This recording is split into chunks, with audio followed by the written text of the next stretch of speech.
Back to off the record. Telugu Desam party కంచుకోటలో కమిషన్ల కాకరేగుతోందా?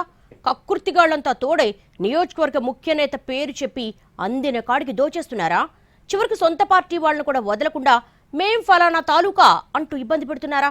Commission కొట్టందే ఏ పని జరగదని చెప్పుకుంటున్న ఆ నియోజకవర్గం ఏది? అక్కడున్న ప్రత్యేక పరిస్థితులేవి?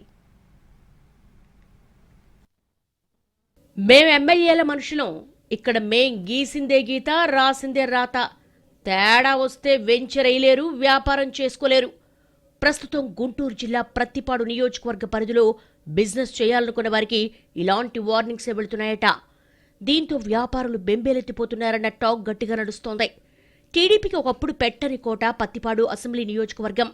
పార్టీ ఆవిర్భావం తర్వాత ఇక్కడి నుంచి మాకినేని పెదరత్తయ్య వరుసగా 5 సార్లు గెలిచి రికార్డు సృష్టించారు. కానీ 2004 నుంచి గడ్డుకాలం మొదలైంది. 2004-2009 ఎన్నికల్లో సైకిల్ అభ్యర్థులు ఓడిపోయారు. 2014లో తిరిగి ఆ పార్టీ అభ్యర్థి రావెల కిషోర్ బాబు విజయం సాధించారు. 2024లో సైకిల్ గుర్తు మీద గెలిచారు సిట్టింగ్ శాసనసభ్యుడు బూర్ల రామాంజనేయులు. అంతవరకు బాగానే ఉన్నా ప్రస్తుతం ఎమ్మెల్యే అనుచరులుగా చెప్పుకుని తిరుగుతున్న వాళ్ల వ్యవహార శైలి చర్చనీయాంశమవుతోంది. గుంటూరు రూరల్ మండలానికి చెందిన ఓ నేత ఎమ్మెల్యే పేరు చెప్పి గ్రావెల్ దందాకు తెరతీశారట. ఇక్కడ అక్రమ గ్రావెల్ వ్యాపారంలో ఆయనదే పైచేయన ప్రచారం జరుగుతోంది. ఎమ్మెల్యే పేరు చెప్పి మరీ అడ్డగోలుగా క్వారీయింగ్ చేస్తున్నారన్న ఆరోపణలున్నాయి. నేను ఎమ్మెల్యేకు రైట్ హ్యాండ్ని, నాకు తెలియకుండా ఆయన లెఫ్ట్ లెగ్ కూడా కదల్చరని చెప్పుకునే మరో లీడర్ నియోజకవర్గంలో కమిషన్ల వ్యాపారం మొదలెట్టేశారట. సెగ్మెంట్ పరిధిలో ఎవ్వరు ఏం చేసినా సారుకు సమర్పించుకోవాల్సిందేనని చెప్పుకుంటున్నారు. గుంటూరుకు చెందిన ఓ రియల్ ఎస్టేట్ వ్యాపారి ఇటీవల నియోజకవర్గ పరిధిలో వెంచరేశారు. నేను ఎమ్మెల్యే తాలూకా అంటూ వ్యాపారి దగ్గరకు కూడా వెళ్లిందంట సదరు కమిషన్ క్యారెక్టర్. ఎకరాకింతని డిమాండ్ చేయగా అంత ఇచ్చుకోలేను, ఎంతో కొంత అంటూ బేరమాడుకుంటున్నట్టుగా చెప్పుకుంటున్నారు. ఆ అంతో ఇంతో కూడా ఇష్టం లేక జిల్లా టీడీపీ సీనియర్ నేత దగ్గరకు పరుగులు పెట్టారట వ్యాపారి. ఆ సీనియర్ ఇన్వాల్వ్మెంట్ తో ఇక తనకు ఆ వెంచర్ నుంచి కమిషన్ రాదని డిసైడ్ అయి సైలెంట్ అయినట్టుగా తెలుస్తోంది. ఇక తాజాగా గుంటూరు రూరల్ మండలం బుడంపాడులో ఓ రియల్ వ్యాపార 5 ఎకరాల పొలానికి ఫెన్సింగ్ వేసేందుకు ప్రయత్నించారు.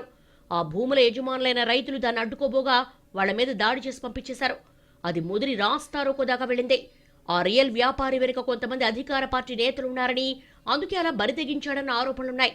ఇక్కడ కూడా పత్తిపాడు ఎమ్మెల్యే పేరు చెప్పే రైతుల మీద దౌర్జన్యానికి పాల్పడ్డట్టుగా చెప్పుకుంటున్నారు. గుంటూరు మున్సిపల్ కార్పొరేషన్ పరిధిలో పత్తిపాడు నియోజకవర్గానికి చెందిన 8 డివిజన్లున్నాయి. వీటిలో అభివృద్ధి పనుల టెండర్లలో ఎమ్మెల్యే అనుచరుడుగా చెప్పుకుంటున్న వ్యక్తి పూర్తి స్థాయిలో జోక్యం చేసుకుంటున్నారన్న ప్రచారం ఉంది. మీరు జోక్యం చేసుకోవద్దంటూ ఆ డివిజన్లకు సంబంధించిన తాజా మాజీ కార్పొరేటర్స్ ను ఎమ్మెల్యే అనుచరుడిగా చెప్పుకుంటున్న నేత హెచ్చరించినట్టుగా తెలిసిందే. దీంతో తాము లక్షలు ఖర్చు పెట్టి గతంలో కార్పొరేటర్స్ గా గెలిస్తే తమ డివిజన్లలో ఎమ్మెల్యే పేరు చెప్పి పెత్తనం చేయడం ఏంటని మండిపడుతున్నారు మాజీ కార్పొరేటర్స్. ఇలా నియోజకవర్గంలో ప్రతి వ్యవహారంలోనూ ఎమ్మెల్యే అనుచరులుగా చెప్పుకుంటున్న కొంతమంది నాయకులు చేస్తున్న దందాలు తీవ్ర చర్చనీయాంశమవుతున్నాయి. టీడీపీ నాయకులు కూడా ఈ వ్యవహారంపై అసంతృప్తిగా ఉన్నారట. ఇది ఇలాగే కొనసాగితే నియోజకవర్గంలో పార్టీకి గడ్డుకాలం తప్పదని హెచ్చరిస్తున్నారు. అదే సమయంలో తన పేరు చెప్పి ఇంత జరుగుతుంటే ఎమ్మెల్యేకు సమాచారం లేదా, ఆయనకేం తెలియడం లేదా, లేక తెలిసినా మనోళ్లే కదా అని లైట్ తీసుకుంటున్నారా అన్న చర్చలు సైతం జరుగుతున్నాయి అనుచరుల వ్యవహారాల మీద. ఎమ్మెల్యే దృష్టి పెట్టకపోతే పార్టీతో పాటు ఆయన కూడా మునిగిపోవడం ఖాయమన్నది పత్తిపాడు టాక్.